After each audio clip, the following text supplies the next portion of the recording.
Hello दोस्तों, good morning, नमस्कार, प्रणाम। कैसे हैं आप सब? उम्मीद है आप लोग अच्छे होंगे। आज हम हर रोज की तरह फिर से हाजिर हैं बिहार के तमाम छोटी बड़ी खबरों के साथ। इससे पहले खबरों को शुरू करें, अभी तक आपने NH बिहार यानी न्यूज हेडलाइंस बिहार चैनल को सब्सक्राइब नहीं किया है तो सब्सक्राइब कर दीजिए, ताकि बिहार में होने वाली तमाम छोटी बड़ी खबरों से खुद को अपडेट रखें और जानकारी से अवगत हो सकें। तो चलिए बात करते हैं आज के तमाम छोटी बड़ी खबरों पर नजर डाल। बिहार में रहने वाले लोगों को अब सस्ती बिजली मिलेगी। मुख्यमंत्री नीतीश कुमार की सरकार ने बिजली के दरों में कमी करने का फैसला किया है।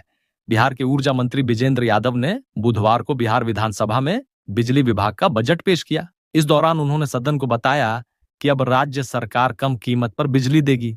बिजली की दरों में 15 पैसे प्रति यूनिट की कमी की जाएगी। बजट पेश करते हुए ऊर्जा मंत्री विजेंद्र यादव ने बताया कि सूबे की नीतीश सरकार इस साल ऊर्जा विभाग को 15,343 करोड़ का अनुदान देगी। इससे बिहार में 250 नए सब स्टेशन बनाए जाएंगे। वहीं पहले की तरह किसानों को 55 पैसे प्रति यूनिट बिजली मिलती रहेगी। बिहार में साल के अंत में होने वाले विधानसभा चुनाव से पहले महागठबंधन में शामिल कांग्रेस अपनी सहयोगी आरजेडी को लगातार झटका दे रही है। कांग्रेस ने मंगलवार देर शाम अखिलेश प्रसाद सिंह को प्रदेश अध्यक्ष पद से हटाकर राजेश कुमार को पार्टी का सौंप दिया। ऐसा नहीं है कि कांग्रेस ने पहली बार ऐसा कोई फैसला लिया है जिससे आरजेडी असहज महसूस कर रही है।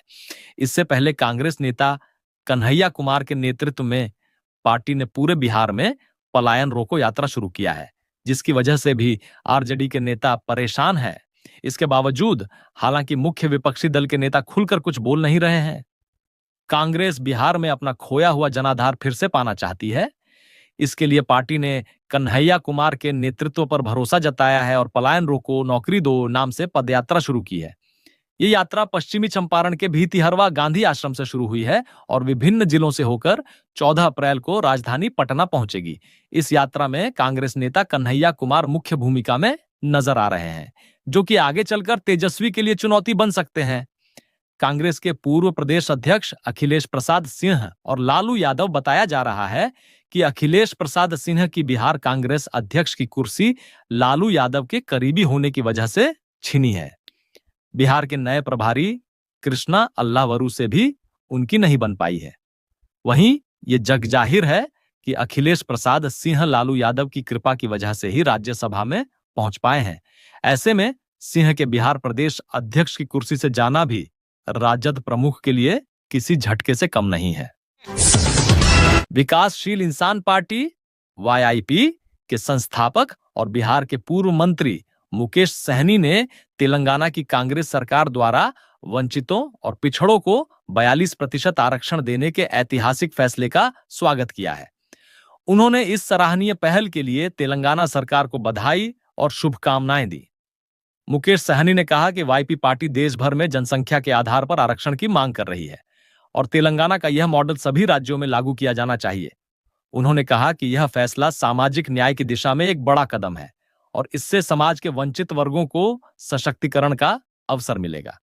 उन्होंने यह भी कहा कि जब तक सभी राज्यों में समान रूप से वंचित और पिछड़े वर्गों को आरक्षण का लाभ नहीं मिलेगा, तब तक उनकी पार्टी इस मुद्दे को उठाती रहेगी। उनका मानना है कि सामाजिक न्याय की दिशा में यह एक क्रांतिकारी कदम साबित होगा।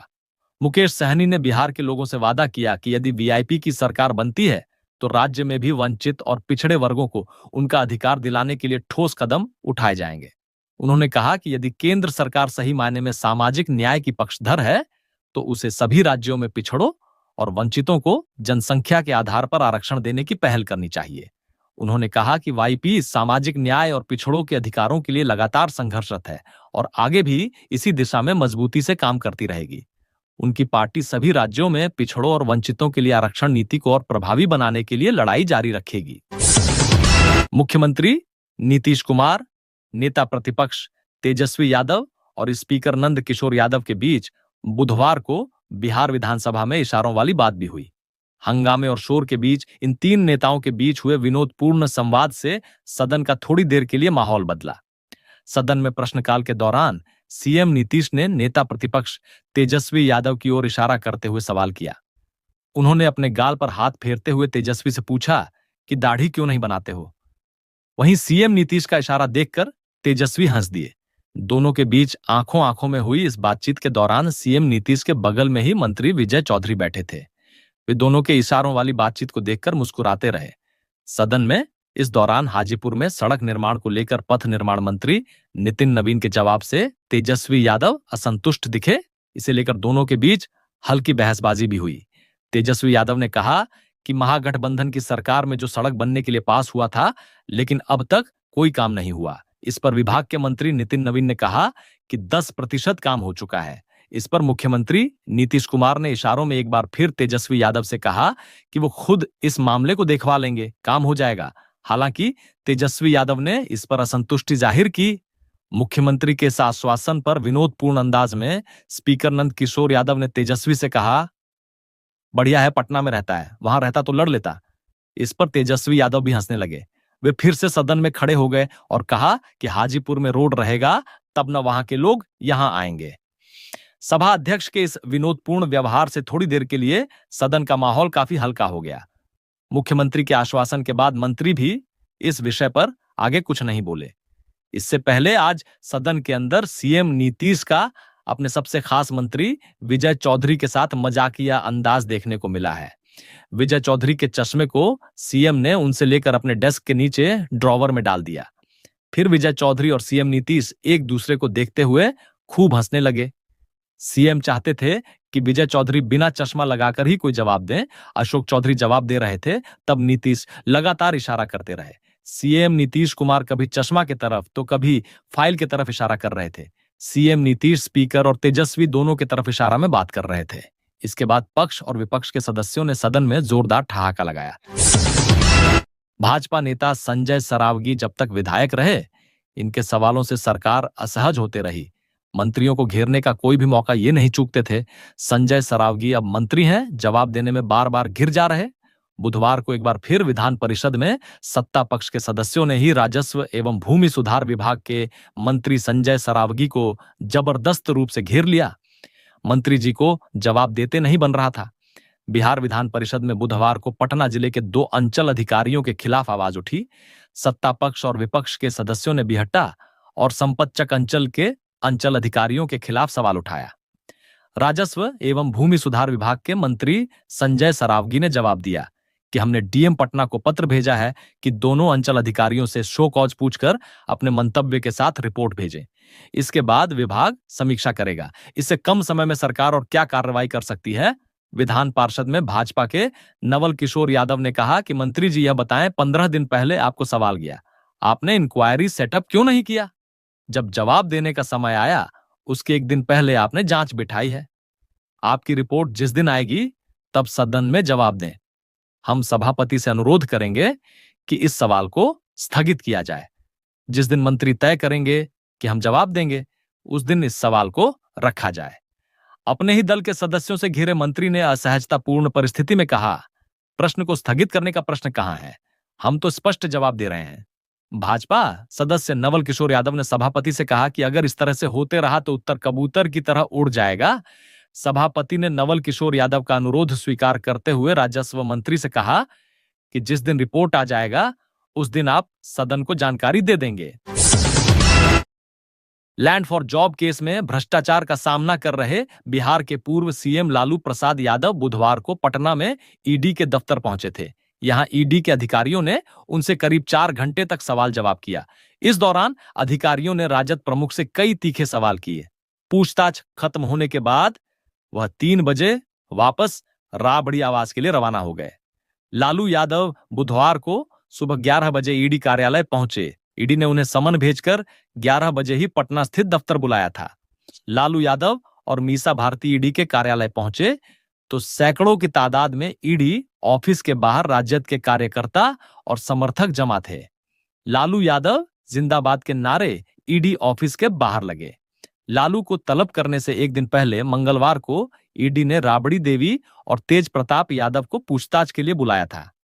4-4 घंटे तक दोनों से अलग अलग पूछताछ की गई थी। ईडी के अधिकारियों ने जमीन के बदले नौकरी मामले से जुड़े सवालों की लिस्ट दोनों के सामने रखी और उनसे जवाब मांगा। लालू यादव जब रेल मंत्री थे तक 2004 से 2009 के बीच विभिन्न रेल मंडलों में जमीन लेकर कई लोगों को ग्रुप डी में नौकरी दी गई थी। नौकरी लेने वालों से जमीन तत्कालीन रेल मंत्री लालू यादव के परिवार के सदस्यों और एक संबंधित कंपनी के नाम करवाई गई थी। आरोप के अनुसार लालू परिवार ने बिहार में 1 लाख स्क्वायर फीट से ज्यादा जमीन महज 26 लाख रुपए में हासिल कर ली थी, जबकि उस समय के सरकारी दर के अनुसार जमीन की कीमत करोड़ों में थी। इतने कम पैसों में जमीन लेने के बाद ज्यादातर केस में जमीन मालिक को कैश में भुगतान किया गया। समस्तीपुर रेल मंडल की सीनियर डीसीएम अनन्या स्मृति ने बुधवार को डीसीआई आशीष हेसदा और अन्य अधिकारियों के साथ बगहा रेलवे स्टेशन का निरीक्षण किया। इस दौरान उन्होंने स्टेशन पर लचर सफाई व्यवस्था पर गहरी नाराजगी जताई। बगहा रेलवे स्टेशन की सफाई पर रोजाना 13,500 रुपए खर्च हो रहे हैं। इसके बावजूद स्टेशन पर सफाई की स्थिति संतोषजनक नहीं पाई गई, जिस पर सीनियर डीसीएम ने सीएचआई से जवाब मांगा। सीनियर डीसीएम ने कहा कि रिपोर्ट आने के बाद इस मामले में आगे की कार्रवाई की जाएगी। निरीक्षण के दौरान अनन्या स्मृति ने यात्री सुविधाओं से संबंधित विभिन्न बिंदुओं पर जानकारी ली। इस दौरान स्टेशन पर मौजूद महिला यात्रियों ने उनसे शौचालय व स्वच्छ पेयजल की कमी की शिकायत की, जिस पर सीनियर डीसीएम ने जल्द ही आवश्यक सुविधाएं बहाल करने का आश्वासन दिया। उन्होंने कहा कि रेलवे स्टेशन को अमृत भारत स्टेशन योजना के तहत विकसित किया जा रहा है, जिससे भविष्य में यात्रियों को बेहतर सुविधाएं मिलेंगी। सीनियर डीसीएम ने सीएचआई से जवाब मांगा और पूछा कि इतनी बड़ी राशि खर्च करने के बावजूद साफ सफाई में कमी क्यों है। साफ सफाई में लापरवाही पर कड़ा रुख अपनाते हुए उन्होंने जल्द से जल्द इसमें सुधार करने का निर्देश दिया। अनन्या स्मृति ने कहा कि बगहा रेलवे स्टेशन पर साफ सफाई और सुविधाओं को बेहतर बनाने के लिए कार्रवाई की जाएगी और इसके साथ ही स्टेशन परिसर में नई सुविधाएं भी जोड़ी जाएंगी। स्टेशन के बाहर स्टैंड और पार्किंग की व्यवस्था भी की जाएगी।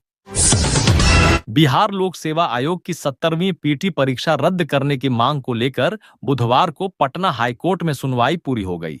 इस दौरान कार्यकारी मुख्य न्यायाधीश न्यायमूर्ति आशुतोष कुमार और न्यायमूर्ति पार्थ सारथी की खंडपीठ ने इस मामले से जुड़े 6 याचिकाओं पर एक साथ सुनवाई की।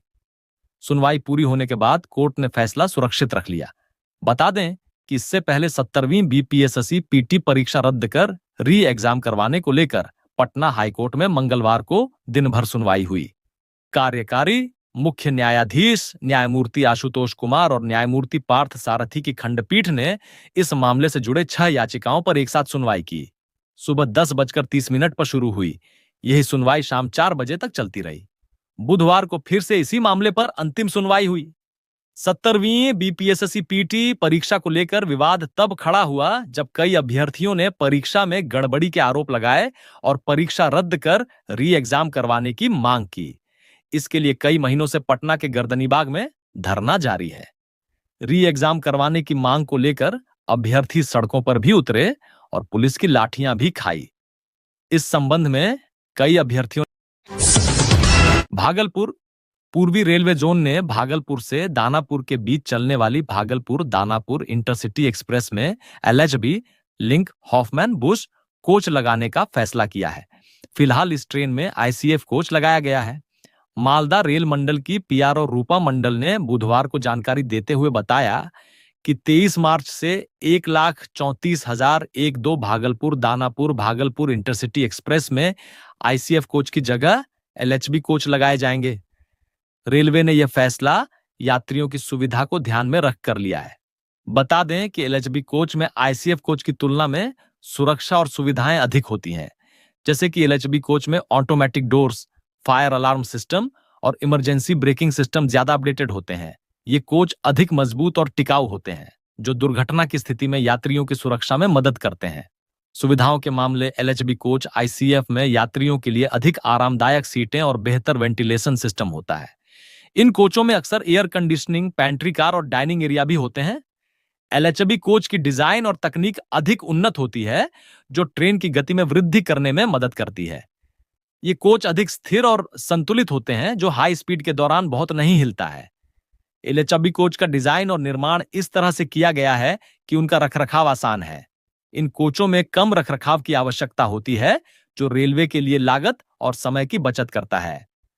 एलएचबी कोचों में एंटी टेलीस्कोपिक डिजाइन होता है, यानी टक्कर की स्थिति में कोच एक दूसरे के अंदर नहीं घुसते। जिससे यात्रियों की सुरक्षा सुनिश्चित होती है।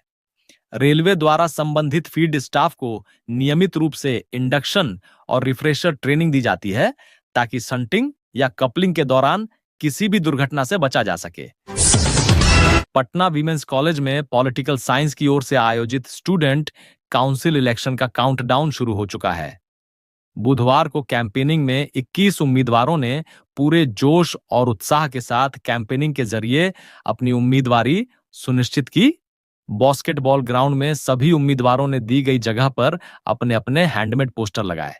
पोस्टर में उन्होंने अपना नाम, तस्वीर, अपने अचीवमेंट का सर्टिफिकेट, पोस्ट और मुद्दे लिखे थे। इसमें उनका साथ उनकी दोस्तों ने भी दिया, जो वहां खड़ी होकर वोट करने की अपील भी करती दिखी। इसके अलावा छात्राओं ने क्लास में भी जाकर कैंपेनिंग की। ऑनलाइन मोड में सोशल मीडिया का इस्तेमाल भी छात्राओं ने किया, अपने पोस्टर और वीडियो को शेयर किया। इस इलेक्शन में सेकेंड ईयर की छात्राएं उम्मीदवार होती हैं और वहीं वोटिंग का हिस्सा बनती हैं। शाम 4 बजे के बाद कॉलेज कैंपस में उम्मीदवारों ने अपना प्रसार प्रचार बंद कर दिया। वहीं रूल्स के मुताबिक कैंपेनिंग समाप्त होते ही कैबिनेट मेंबर्स की ओर से सारे पोस्टर को हटा दिया गया। अब एक दिन का रेस्ट होगा, जिसके बाद 21 मार्च को चुनाव होगा। इलेक्शन वाले दिन छात्राओं को 9:30 बजे कॉलेज आ जाना है और 10 बजे गेट बंद कर दिया जाएगा। जो छात्राएं उपस्थित होंगी वहीं 5 पदों के उम्मीदवारों के लिए वोटिंग करेंगी। वोटिंग करने वाली छात्राओं को 4 अटेंडेंस मिलेगा। इलेक्शन वाले दिन ही रिजल्ट की घोषणा की जाएगी। चुनाव की पूरी जिम्मेदारी पॉलिटिकल साइंस विभाग को सौंपी गई है। Premier Anushka Dev commerce A&F, Mahrukh Firdaus history, Nikita Anand BBA general secretary, Harshita history, Jagriti Kumari math, Saumya Vartika Angrezi, Riya Kumari political science, Anvita Singh BBA, Shilpi Kumari Hindi, Faiza Munawwar commerce A&F, cultural secretary Vaishnavi history, Aina Pradhan sociology, Rajnandini Singh microbiology, Rathu Kumari commerce, sports secretary Khushi commerce A&F, Shruti Kumari physics, Riya Vishwas BBA, Riya Nagvanshi sociology, environment and discipline secretary Selja Gautam zoology, Megha कुमारी अंग्रेजी, विदुषा Singh physics. Bihar सरकार ने राज्य में स्वास्थ्य सेवाओं को मजबूत करने के लिए 27,000 रिक्त पदों पर भर्ती प्रक्रिया तेज कर दी है। स्वास्थ्य मंत्री मंगल पांडेय ने विधानसभा में बताया कि यह प्रक्रिया चरणबद्ध तरीके से पूरी की जाएगी। अब तक 17,000 पदों पर भर्ती के लिए विज्ञापन जारी किया जा चुका है। इसके अलावा 10,000 अन्य पदों की बहाली के लिए बिहार तकनीकी सेवा आयोग BTSSC को अधियाचना भेज दी गई है। इससे जल्द ही योग्य उम्मीदवारों को नियुक्त किया जाएगा और राज्य के अस्पतालों में चिकित्सकों और अन्य स्वास्थ्य कर्मियों की कमी को दूर किया जाएगा। स्वास्थ्य मंत्री ने बताया कि बिहार में कुल 534 प्रखंडों में 326 सामुदायिक स्वास्थ्य केंद्र CHC कार्यरत हैं। इसके अलावा 1,494 अतिरिक्त प्राथमिक स्वास्थ्य केंद्र APHC भी सेवाएं दे रहे हैं। सरकार का लक्ष्य इन केंद्रों में चिकित्सा सुविधाओं को और बेहतर चिकित्सकों की कमी को दूर करने के लिए 3,623 विशेषज्ञ चिकित्सक, 667 सामान्य चिकित्सक और 808 दंत चिकित्सकों की बहाली के लिए अधियाचना भेजी गई है। वहीं GNM general nursing and midwifery के 7,903 रिक्त पदों पर भी नियमित नियुक्ति के लिए प्रक्रिया जारी है। विशेषज्ञ डॉक्टरों की बहाली के लिए भी सरकार ने कदम उठाए हैं। जनरल सर्जन और स्त्री रोग विशेषज्ञ के 542 पदों को भरने के लिए बिहार तकनीकी सेवा आयोग को अधियाचना भेजी गई है। इस भर्ती प्रक्रिया के तहत पहले ही विज्ञापन जारी कर दिया गया है। राज्य में स्वास्थ्य सेवाओं को और सुदृढ़ करने के लिए 216 अस्पतालों को फर्स्ट रेफरल यूनिट FRU में बदला जाएगा। इन अस्पतालों में 24 घंटे प्रसव और सिजेरियन जैसी सुविधाएं उपलब्ध कराई जाएंगी। अभी 100 अस्पतालों में यह सेवा शुरू हो चुकी है। केंद्रीय कृषि मंत्री शिवराज सिंह चौहान का कर्नाटक के शिवमोगा से सांसद BV राघवेंद्र को लिखा गया एक पत्र सामने आने के बाद बिहार में राजनीति तेज हो गई है। 31 दिसंबर 2024 को लिखे गए इस पत्र में कृषि मंत्री ने जानकारी दी है कि भारतीय मक्का अनुसंधान संस्थान IIMR के बेगूसराय स्थित क्षेत्रीय स्टेशन को 15वें वित्त आयोग की अवधि वित्त वर्ष 2021 से 2025 के दौरान शिवमोगा में स्थानांतरित करने की मंजूरी दी गई है। चौहान ने आगे कहा है कि ये कदम कर्नाटक में मक्का के अधिकतम उत्पादन को बढ़ावा देगा और वहां के किसानों व अन्य हितधारकों को इसका फायदा मिलेगा। इस संबंध में केंद्रीय मंत्री व बेगूसराय के सांसद गिरिराज सिंह ने कहा कि इस संबंध में 17 जनवरी 2025 को ही कृषि मंत्री शिवराज सिंह चौहान से उनकी टेलीफोनिक वार्ता हो चुकी है, जिसमें मक्का अनुसंधान केंद्र को बेगूसराय में ही बनाए रखने की बात रखी गई थी। कृषि मंत्री ने स्पष्ट रूप से आश्वासन दिया है कि इस संबंध में जो भी पत्र पूर्व में जारी किया गया था उसे अगले सप्ताह के भीतर निरस्त कर दिया जाएगा। केंद्रीय मंत्री व बेगूसराय के सांसद गिरिराज सिंह ने कहा कि इस संबंध में पहले भी स्पष्ट जवाब दिया जा चुका था। बावजूद इसके कुछ लोग लिखित स्पष्टीकरण की मांग कर रहे थे। पिछले 2 दिनों से सोशल मीडिया पर मक्का अनुसंधान केंद्र बेगूसराय को अन्यत्र स्थानांतरित किए जाने को लेकर भ्रामक अफवाहें फैलाई जा रही हैं। सांसद गिरिराज सिन्हा ने बिहार व बेगूसराय की जनता से अपील की है कि वे किसी भी अफवाह या गलत सूचना पर ध्यान न दें और निश्चिंत रहें कि मक्का अनुसंधान केंद्र बेगूसराय में ही रहेगा। इधर इस पत्र के सार्वजनिक होने के बाद बिहार की सियासत में भूचाल आ गया। विधानसभा में नेता प्रतिपक्ष तेजस्वी प्रसाद ने केंद्रीय कृषि मंत्री का पत्र एक्स पर पोस्ट करते हुए प्रधानमंत्री नरेंद्र मोदी, एनडीए और भाजपा से सवाल किया है कि उन्हें बिहार और बिहार के किसानों से क्या दिक्कत है। उन्होंने बिहार से कर्नाटक ले जाने के फैसले का विरोध करते हुए भाजपा सरकार पर निशाना साधा। चुनावी साल होने के कारण विपक्ष इस मसले को जोर शोर से उठाने की बात कर रहा है। विपक्ष का कहना है कि केंद्र सरकार ने अब तक उस आदेश को निरस्त नहीं किया है। ये जो आज बेगूसराय मक्का अनुसंधान केंद्र पर अफवाह फैला रहे हैं, उस पे हमने 17 जनवरी को ही पहल कर दी थी। मेरे सांसद रहते ये भरोसा रखें कि ये कहीं नहीं जाएगा। मक्का उत्पादन में बिहार के अन्नदाता किसान पूरे देश में अव्वल है। नरेंद्र मोदी सरकार का यह फैसला किसान और बिहार विरोधी है। बिहार के अन्नदाता इसका हिसाब करेंगे। पटना में ओला, उबर और रैपिडो ने कैब का किराया बढ़ा दिया है। राजधानी के लोगों को एक जगह से दूसरी जगह जाने के लिए अब कैब में अधिक पैसे खर्च करने पड़ रहे हैं। सोमवार से इसका किराया 20 से 25% तक बढ़ गया है। नॉर्मल दिनों से अब अधिक किराया देकर लोग सफर करने पर मजबूर हैं। यात्रियों का दबाव बढ़ने पर कैब का इंतजार भी लोगों को काफी देर तक करना पड़ रहा है। ओला, उबर और रैपिडो ने कैब का किराया सोमवार से 20 से 25% तक बढ़ा दिया है। मिली जानकारी के अनुसार बीते एक सप्ताह से ऐप आधारित कैब की बुकिंग सामान्य दिनों के मुकाबले अधिक हो रही है। बुकिंग की तुलना में कैब कम पड़ जा रहे हैं। रैपिडो के इंचार्ज गौतम ने यह भी बताया कि फिलहाल इन समस्याओं की वजह से मैनेजमेंट भी काफी परेशान चल रहा है। हालांकि इंचार्ज ने आश्वासन दिया है कि 2 दिनों के अंदर पैसेंजरों की सभी परेशानियों को हल कर दिया जाएगा और कैब का फेयर सामान्य दिनों की तरह हो जाएगा। राजधानी पटना के रैपिडो ऐप के इंचार्ज गौतम ने इस विषय पर अधिक जानकारी देते हुए बताया कि बीते 10 दिनों से ऐप के द्वारा कैब की बुकिंग करीब 35% तक बढ़ी हुई है। वहीं कई बुकिंग में तो कैब कम होने की वजह से सिर्फ ऑटो का विकल्प भी दिया जा रहा है। नौकरी के बदले जमीन घोटाला मामले में आज आरजेडी प्रमुख लालू यादव ईडी के समक्ष पेश होंगे। पटना में बैंक रोड स्थित ईडी के जोनल ऑफिस में ईडी के अधिकारी लालू यादव से पूछताछ करेंगे। इससे पहले ईडी ने राबड़ी देवी और तेज प्रताप से पूछताछ की थी। बता दें कि प्रवर्तन निदेशालय ईडी ने राबड़ी यादव और तेज प्रताप यादव को समन जारी कर पूछताछ के लिए मंगलवार को बुलाया था। वहीं ईडी ने आज बुधवार को लालू यादव को समन जारी कर पूछताछ के लिए तलब किया है। गौरतलब है कि राबड़ी देवी और तेज प्रताप मंगलवार को 10 बजे ईडी ऑफिस पहुंचे थे। इस दौरान उनकी बड़ी बेटी और पाटलिपुत्र से सांसद मीसा भारती भी मौजूद थी। ईडी ने राबड़ी देवी से करीब 4 घंटे जबकि तेज प्रताप से 4.5 घंटे तक पूछताछ की थी। अधिकारियों ने दोनों को अलग अलग कमरे में बिठाकर कई सवाल किए। सूत्रों की माने तो ईडी ने राबड़ी से 7 सवाल पूछे, लेकिन उन्होंने ज्यादातर सवालों के जवाब साफ साफ नहीं दिए। वहीं वे कई सवालों के जवाब टाल गईं। दिल्ली में न्यू फ्रेंड्स कॉलोनी वाला बंगला कैसे लिया? पटना के सगुना मोड़ पर अपार्टमेंट की जमीन कैसे हासिल की गई? इन संपत्तियों की खरीद के लिए पैसे कहां से आए? आपके नाम से जो जमीन है वो कैसे अर्जित की? जिन व्यक्तियों से नौकरी के बदले जमीन प्राप्त की, उन्हें आप कैसे जानती हैं? आप उन लोगों से पहली बार कब मिली जिन्हें रेलवे में नौकरी दिलवाई?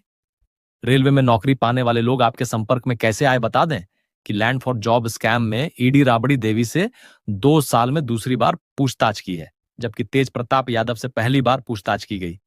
इससे पहले 29 जनवरी को ईडी ने लालू से भी 10 घंटे तक पूछताछ की थी। वहीं 30 जनवरी 2024 में तेजस्वी यादव से भी 8 घंटे तक पूछताछ की गई थी। जमीन के बदले नौकरी, लैंड फॉर जॉब घोटाला पश्चिम मध्य रेलवे के जबलपुर जोन में 2004 से 2009 के बीच ग्रुप डी पदों पर हुई नियुक्तियों से संबंधित है। इस मामले में आरोप है कि लालू प्रसाद यादव, जो उस समय रेल मंत्री थे, ने उम्मीदवारों से उनके परिवार या सहयोगियों के नाम पर जमीन हस्तांतरित करवाने के लिए कहा। इसके बदले में उन्हें रेलवे में नौकरियां दी गईं। सीबीआई ने 18 मई 2022 को लालू प्रसाद यादव, उनकी पत्नी, 2 बेटियों, अज्ञात सरकारी अधिकारियों और कुछ निजी व्यक्तियों के खिलाफ मामला दर्ज किया था। इस मामले में अब तक 30 आरोपियों के खिलाफ अभियोजन की स्वीकृति मिल चुकी है। सूत्रों के अनुसार सीबीआई को जांच के दौरान पता चला कि रेलवे में नौकरी देने के बदले लालू यादव के परिवार को 7 प्लॉट्स मिले। लालू यादव की पत्नी राबड़ी देवी के नाम पर 3, लालू की बेटी मीसा भारती के नाम पर 1, लालू यादव की दूसरी बेटी हेमा यादव के नाम पर 2 और राबड़ी देवी की कंपनी